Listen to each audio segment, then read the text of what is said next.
Salut, on est sur Marvel et compagnie, et aujourd'hui, on va se poser la question, Howard Stark a-t-il été au Wakanda?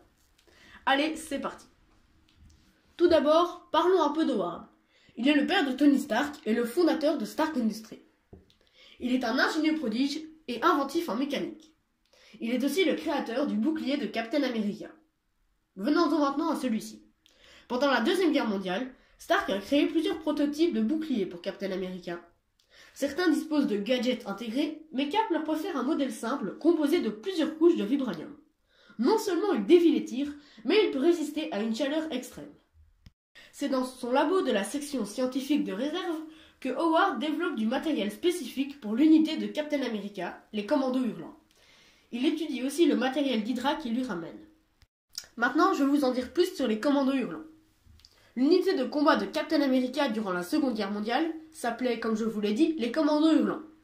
En plus de son vieil ami Bucky Barnes, Cap rencontre les hommes courageux qui vont constituer cette équipe en les libérant d'une prison à l'intérieur d'une usine d'armement d'Hydra. Ils forment ce groupe peu après et l'entraînent dans des missions de guérilla contre Hydra.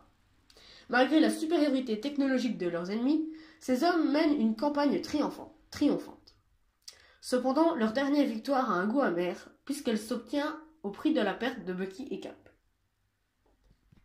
Maintenant, je vais vous citer les quelques membres. Jim Morita, nippo-américain originaire de Fresno en Californie, Jim Morita est le radio du commandant et son ingénieur. Il sait donc comment utiliser le matériel d'Hydra et peut intercepter les messages. Jack Dernier, ancien membre de la résistance française, Jack Dernier a été fait prisonnier à Marseille avant de rencontrer les commandos hurlants. C'est l'expert en explosifs de l'équipe. Dum Dum Dugan, ce New-Yorkais dur à cuire, est un ami proche de Bucky Barnes. Quand Bucky et Captain America disparaissent en 1945, c'est lui qui prend la tête de l'équipe. James Montgomery Flashworth. Ce soldat d'origine britannique est un brillant stratège. Il a servi au sein du 3e régiment indépendant de parachutistes avant d'être capturé par Hydra.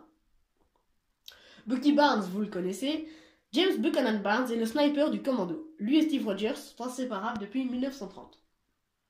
Et enfin, Gabe Jones, cet étudiant de l'université Howard vient de Macon, dans l'état de Géorgie. Il parle allemand et français et est le spécialiste de l'armement lourd.